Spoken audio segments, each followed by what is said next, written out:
qëllimi i zotit Kurti. Dhe këtu në asnjë momentu nuk e përjashtoj opozitën nga përgjegjësia e kësaj situate në cilën jemi, por domosdoshmërisht ajo çfarë zoti Kurti pak a shumë qartësoi dje, pak a shumë qartëson kam përshtypjen edhe qëllimin, rrugën, veprimet, gjithçka çfarë zoti Kurti ka bërë për të ardhur deri këtu që i bie janë zgjedhje të jashtëzakonshme. Tani nuk e kam idenë se çfarë dëshiron të arrijë zoti Kurti me këto veprime apo eventualisht me një palë zgjedhje të jashtëzakonshme që kam përshtypjen që nuk ka gjasa të evitohen tashmë. Por është e çuditshme Esmeralda sepse po e dëgjoja edhe më herët deklaratën e tij dhe më kujtohet kam ndoshta pak javë kur e kam pyetur mu për atë çështje që ai fliste dje. E kam pyetur se pse ishte koha kur para se vinte çështja tek gjykata kushtetuese dhe dekreti i zonës Osmani, e kam pyetur direkt se pse duhet opozita në atë kohë, LDK-ja apo PDK-ja, propozojnë emra, duke pas parasysh që po të njëjtat parti nuk kanë as vota për të mbledhur në nënshkrimet e mjaftueshme për të nominuar një kandidat. Dhe përgjigjja e zotit Kurti ka qenë kjo, që ata duhet të besojnë se mund të fitojnë, pastaj ta provojnë dhe më pas ndoshta do të fitojnë. Kështu diçka, nuk po e them se ka qenë një përmbledhje sintetik. Po e parafrazoj, ka qenë komplet kjo përgjigja e tij. Ndërkohë që ai dje po të njëjtat fjalë thoshte, që në një periudhë jo shumë të largët thoshte se ata duhet ta provojnë, pavarësisht se nuk kanë vota as për nënshkrime, duhet ta provojnë, duhet besojnë sepse kështu pastaj vjen edhe deri te fitoria.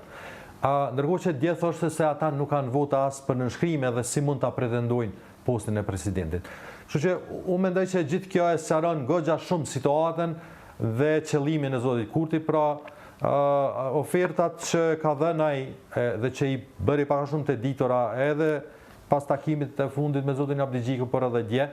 cilat pak a shumë në një formë ose tjetër fillimisht tha se nuk janë edhe për PDK-n, por pastaj ja ofroi deri diku njërin nga to, të paktën e tha që ja ka ofruar PDK-s, janë oferta që normalisht asnjë parti nuk do t'i pranonte, dhe po mundohem pak a shumë t'i sqaroj pse nuk do t'i pranonin. E para punës normalisht e gjithë kjo situatë nuk ka të bëjë as me qeveri, as me parlament, sepse ne kemi qeveri dhe parlament që tashmë janë të konstituara, janë legjitime, janë funksionale, dhe le të themi koalicioni qeverisës aktual nuk ka nevojë për as edhe një vot të askujt, qoftë për ligje, qoftë për vendime tjera, për jashtë po them çështje që nevojitën 2 të tretat, për të cilat ajo ka pasur mbështetjen e opozitës në pothuajse të gjitha rastet. Kështu që fakti që gjithë këtë ofertë nuk e bëri në kohën kur duhet ta bënte, tregon prapë po them, është një element tjetër që tregon qëllimin e zotit Kurti. Ti ofrosh dikujt, këtë rast partive opozitare, postin e kryeparlamentarit, pra po them, duke larguar zonin Haxhiu me aq lehtësi, edhe duke e ditur pastaj që shumica vazhdon t'i takojë lëvizjes vendosje, domethënë roli i këtij kryeparlamentari do të ishte i barabartë me 0, sepse në fund të ditës edhe kryeparlamentari nuk është asgjë tjetër përveç se një deputet i Kuvendit të Kosovës, që ka një post për drejtuar seanca dhe për të prit mysafir që vinë për ta vizituar Kosovën dhe dëshirojnë ta takojnë kryeparlamentarin. Po në moment që ti nuk e ke mbështetjen e shumicës së deputetëve, atëherë roli yt si kryeparlamentar është asgjë më shumë as më pak se sa secili deputet që është aty. Përfshi këtu pakicat, opozitën, pushtetin, cili do. Dhe duke pas parasysh këtë situatë, atëherë cila parti do ta pranonte një gjë të tillë, asnjë. Nuk besoj që do ta pranonte as vetë zoti Kurti dhe lëvizja vendosje po të ishin, le të themi, në pozitat e kundërta me cilën do parti opozitare tash. Oferta tjetër që i është ofruar LDK-s pastaj Esmeralda, me gjithë faktin se unë pajtohem në atë çfarë zoti Kurti thotë që janë 51% që ato që vendosin shumë çka, por në anën tjetër çfarë roli do të kishte zoti Abdigjiku dhe LDK-ja me ato poste që janë ofruar në qeveri, marr parasysh që në momentin, pra kjo është hipotetike, por që nuk mund përjashtohet, marr parasysh që në kuvend përsëri lëvizja vendosje është ajo që ka shumicën, lëvizja vendosje është ajo që do ta kishte presidentin, lëvizja vendosje është ajo që e ka qeverinë dhe kryeministrin.